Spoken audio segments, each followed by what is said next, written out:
Good evening and welcome to this special presentation right here on NDTV.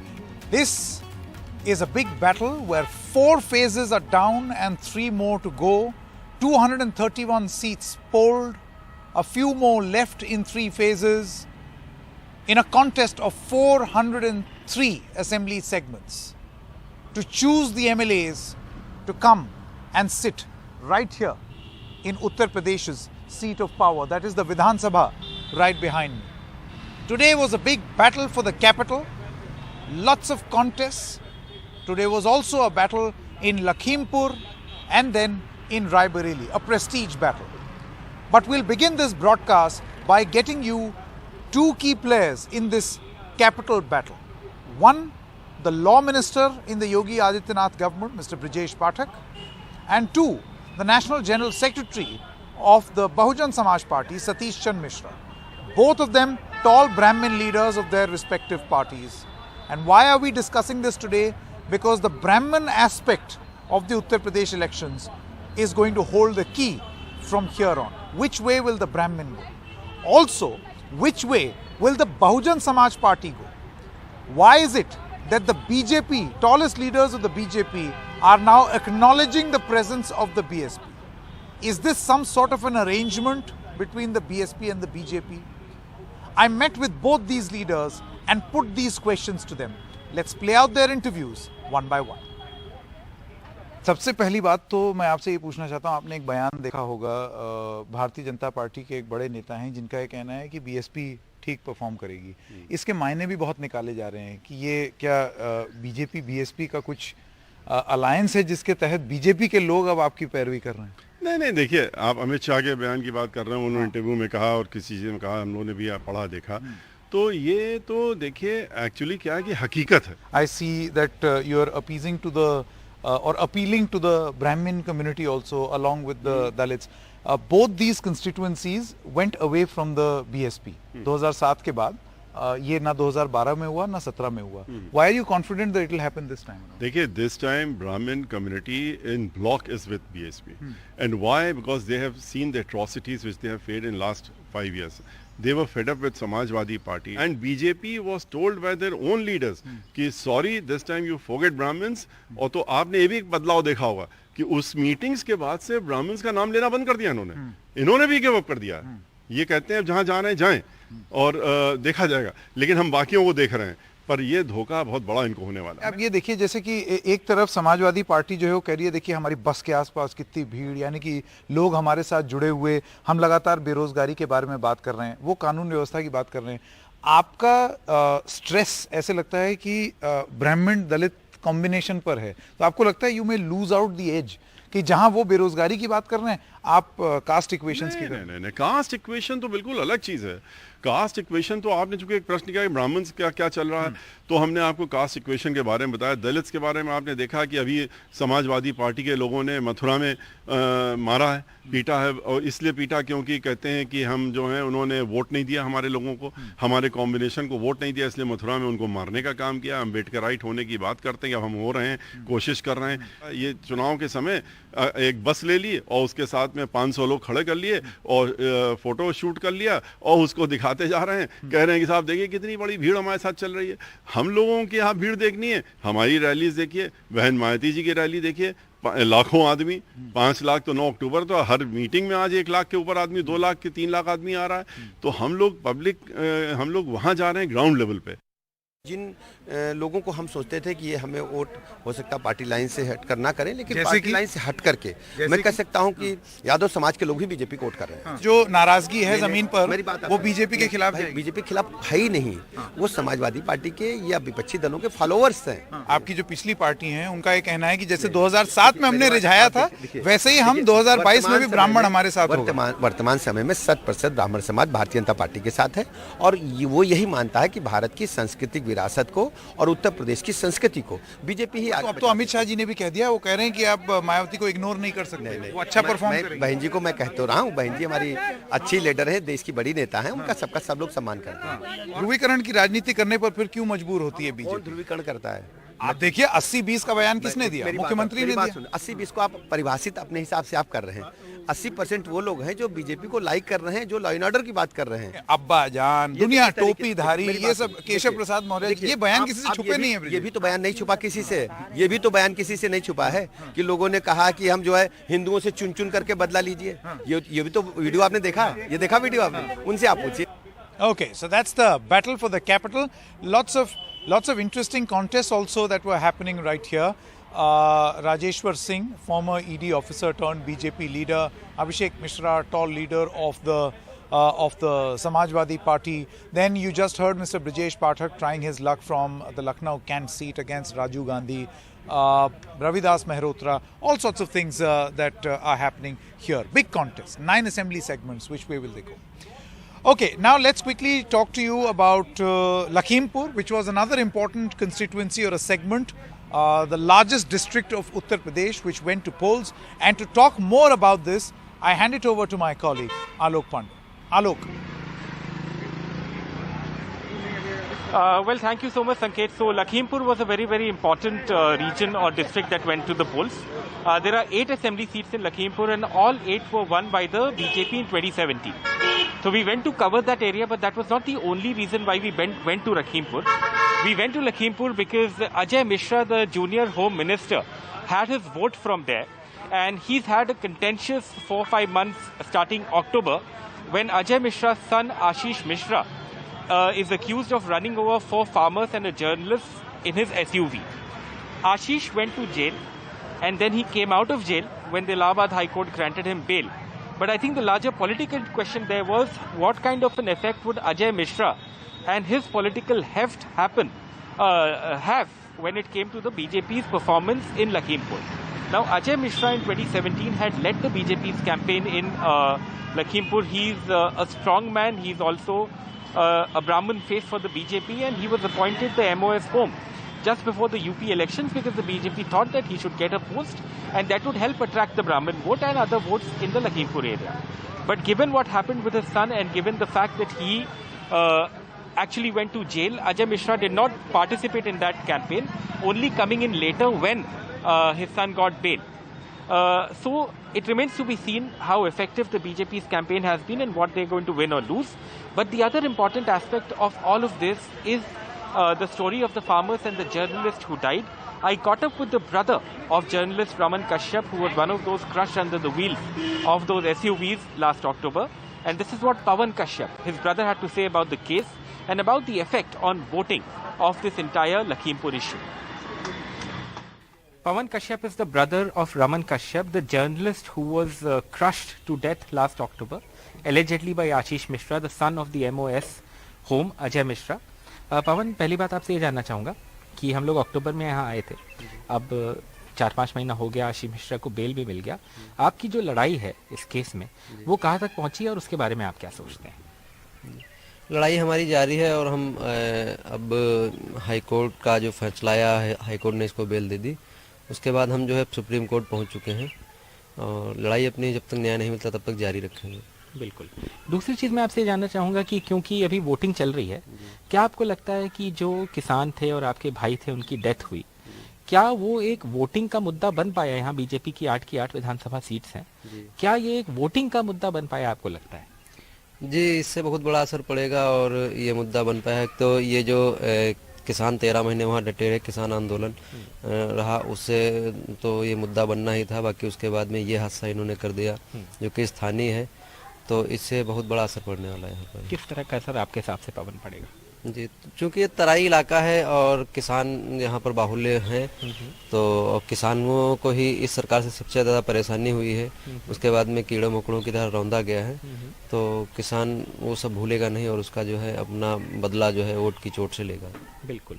और आगे अभी लड़ाई लगता है लंबी होगी पवन, तो आप उसके लिए तैयार हैं सुप्रीम कोर्ट में और आगे जो ट्रायल है उसके लिए कैसे तैयारी कर रहे हैं? जी बिल्कुल, हम उसके लिए तैयार हैं और थोड़ा और भी सतर्क हुए हैं कि मतलब ये अपने मंत्री पद पर बरकरार हैं, उसका ये फ़ायदा उठा रहे हैं और उसका फ़ायदा उठाकर ही इन्होंने जमानत करवा ली है. तो इससे हम थोड़ा सा और सीख ये मिली कि हमें और भी अच्छे से तैयारी करनी है. Thank you so much. So I think it's, I mean, one doesn't know what to ask the relatives of those who died because at the end of the day, I mean, they're still living in their tragedy. They haven't got any justice. But one does hope that this case will be tried soon enough and that these people will feel some sense of justice. With Rajesh Gupta, this is Alok Pandey, NDTV. Well, I'll hand back to Sanket, but I want to ask you, Sanket, don't you think there's a case for these elections happening in 4 phases, or are you all ready and, raring to go for the next 3 phases too? Absolutely, next 3. Living a nomadic life, Alok. You know it all.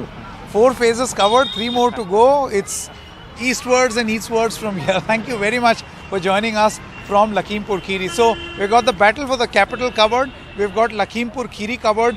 And one more important segment, which was the big highlight of phase 4, was Rai Bareli. The big prestigious Rai Bareli. The seat of the Congress party. The constituency, Lok Sabha constituency of Sonia Gandhi. But somewhat a fallen fortress as far as Vidhan Sabha segments for the Congress is concerned. Recently in Congress, converted to the BJP and now a BJP candidate from Rai Bareli, Aditi Singh, is fighting a prestige battle to retain her home turf and also the prestige of her family. And then her challenger, Mr. R.P. Yadav of the Samajwadi Party, feels that the winds are blowing in his favor. Who has the edge? Saurabh Shukla spoke to both these contenders and this is what they had to say. हर बार आप अखिलेश जी के साथ vote डालने आती थी अपने पिता के साथ, इस बार आप अकेले आई हैं, कैसा महसूस कर रही हैं? अकेले तो नहीं, मैं बहुत सारे अपने परिवार के सदस्यों के साथ आई हूँ, but of course it's very emotional और बहुत ही अलग, मतलब हमेशा पापा साथ आई हूँ, तो पहली बार उनके बिना आई हूँ एक्चुअली लोकसभा के बाद। इस बार विधानसभा चुनाव में समाजवादी पार्टी के आरपी यादव आपके सामने हैं, कांग्रेस ने भी अपने कैंडिडेट दिया है, प्रियंका ने भी कैंपेन किया है, कितना कॉन्फिडेंट है आप? मैं बहुत कॉन्फिडेंट हूँ, बस लास्ट मिनट की जो कैंपेनिंग होती है उससे कुछ फर्क नहीं पड़ता है, स्पेशली फॉर प्रियंका गांधी। उन पूरे 5 साल जब आप आएंगे अपनी जनता के बीच में, तभी आपको वोट मांगने का हक है। आखिरी सवाल मैम, हम लोग नवा शहर भी गए, हमने अंगद जी से बात की, आपके हस्बैंड से, उन्होंने बोला कि कांग्रेस ने बड़ा छोटा दिल दिखाया है और वो कह रहे थे कि क्योंकि आप बीजेपी चली गई इसलिए आपका उनका टिकट काट दिया, उस पर आपको क्या कहना है? मेरा उस पर यही कहना है कि कांग्रेस ऐसी पार्टी है जो महिलाओं को आगे बढ़ते हुए देख ही नहीं सकती। महिलाओं की अपनी सोच और विचारधारा हो सकती है, ये तो उनसे बर्दाश्त ही नहीं होता, क्योंकि उन्होंने तो पूरा हर संभव प्रयास करा है भारतवर्ष को, देश को दबा के रखने का, कुचल के रखने का, और जब ये चीज़ें उनसे नहीं हो पाई, उनको समझ में ही नहीं आ रहा कैसे एक लड़की की, एक महिला की अपनी विचारधारा हो सकती है और वो अपने डायरेक्शन में जा रही हैं। जब वो चीज़ें नहीं समझ पाए, उन्होंने मेरे हस्बैंड पे प्रेशर बनाया कि आप इनके खिलाफ बोलिए। उन्होंने जब रिफ्यूज़ किया कि मैं अपनी वाइफ के खिलाफ नहीं बोलूँगा, उन्होंने उनकी टिकट काट दी। चुनावी मैदान में अदिति सिंह हैं, उनके पिता अखिलेश सिंह यहाँ से कई बार विधायक रहे हैं, यही वजह है कि अदिति सिंह को टिकट मिला है। इस बार उनकी परीक्षा है क्योंकि वो अपने पिता के बिना चुनाव लड़ रही है, उनके पिता का देहांत हो गया है, तो फिलहाल 10 तारीख को पता चलेगा यहाँ पर क्या होता है। We had a word with Aditi Singh, who is now with BJP. Earlier she had won with the party symbol of Congress. R.P. Singh Yadav, who is joined by us, he's contesting from Samajwadi Party and giving tough fight to Aditi Singh. We'll speak with R.P. Singh Yadav and we will understand that what are the issues in favor of him and what are the issues against Aditi Singh. Yadav ji, पिछली बार तो Samajwadi party ने कोई candidate दिया नहीं, alliance में थी, इस बार अदिति सिंह जिनकी सीट परंपरागत तौर पर परिवार के पास रही है, उनके सामने आप चुनाव लड़ रहे हैं, कितने कॉन्फिडेंट हैं? जो अदिति सिंह पिछली बार चुनाव जीती हैं वो समाजवादी पार्टी के सहयोग से जीती हैं, कांग्रेस के उससे जीती हैं,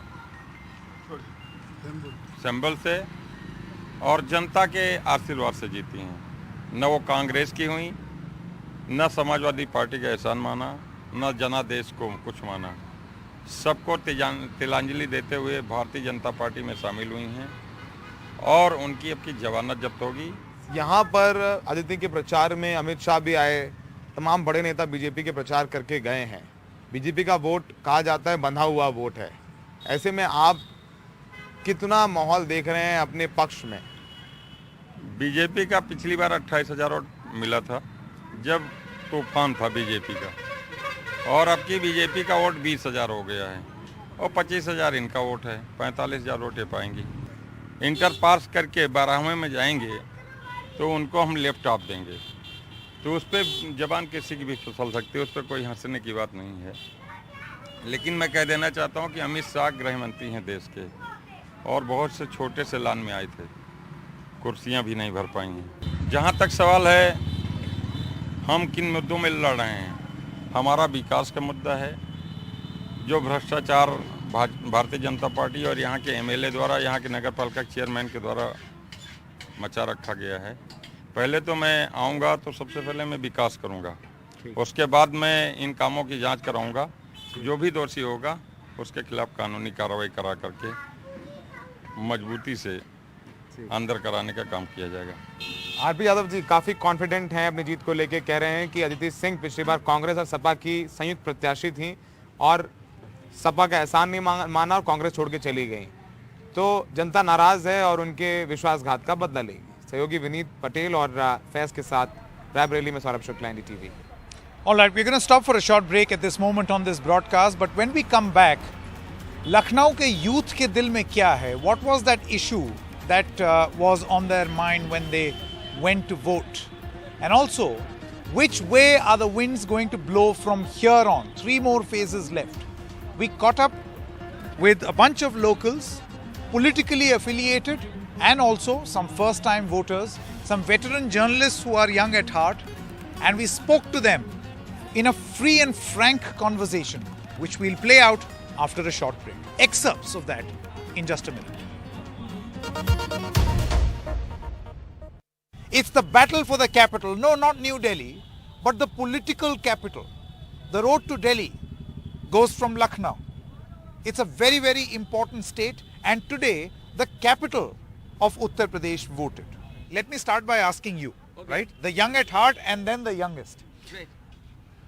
This latest BSP, SP, BJP three-way contest, Amit Shah saying BSP is also in the mix. How do you read this? Coming so late in the day that BJP, it's not realization dawning on BJP that BSP is there.